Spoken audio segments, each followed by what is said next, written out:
ба кор андохта шудани корхонаи истеҳсолии криолит, алюмини фтордор ва кислотаи сулфат дар ноҳияи Ёвони вилояти Хатлон рӯйдоди муҳими бахши саноатии мамлакат дар соли 2016 мебошад.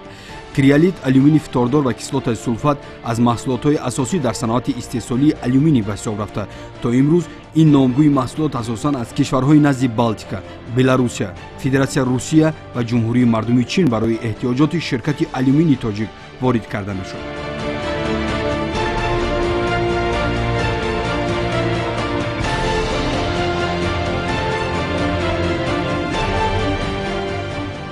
се коргоҳи бузург, як корхонаи азими саноатӣ ки дар онҳо истеҳсоли нодиртарин маҳсулоти зарурӣ барои саноати алюминӣ амалӣ мешавад, баробари мавриди баҳрабардорӣ қарор гирифтан, ҷойи кории доимӣ барои зиёда аз 800 нафар гардида, дар ғанӣ гардондани буҷети давлат ва афзун намудани қудрати содиротии мамлакат нақши бузург мегузорад. Барои фаъолияти муназзами ин корхонаи азим ангишсанг истифода мегардад ки истиқроҷ ва дастрас кардани он аз кони ангишти фонуяғноби ноҳияи айнӣ аз ҷониби ширкати Талко Ресурс анҷом дода мешавад. Дар лоиҳаи сохтмони корхона ҳамчунин коргоҳҳои истеҳсоли гази технологияи сатҳи баланд бо фарогирии ду муҳаррики истеҳсолӣ пешбинӣ шудааст. Агар як бартарияти корхонаи нав ин истеҳсоли гази технологияи баланд бошад, пас бартарияти дигари ин дар натиҷаи марҳилаҳои технологию кимиёвӣ коркарди ашёи хоми истеҳсолӣ зиёда аз 2,7 мегаватт қувваи барқ мебошад ки нисфи талаботи худи корхонаро бо нерӯи барқ хонем мегардонад.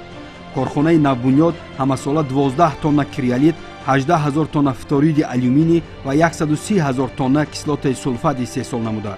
лоиҳаи бунёди он 126 миллион доллари Иёлоти Муттаҳидаи Амрикоро дар бар мегирад. ҳамчунин дар корхонаи мазкур ба таври иловагӣ тавассути дастгоҳҳои эҳтиётӣ истеҳсоли криолит дар ҳаҷми 18 000 тонна ва фториди алюминӣ дар ҳаҷми 27 000 тонна пешбинӣ шудааст.